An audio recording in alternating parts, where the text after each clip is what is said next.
Да.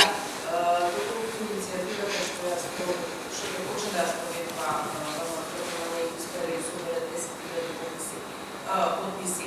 Дали има реална можност да го спречи спроведување на законот, спречи практично да се повлече закон.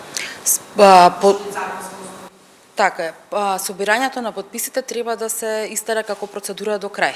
Пописот не може да биде спречен без донесување на легален правен акт кој ќе го спречи, односно ќе го одложи или ќе го укине овој закон.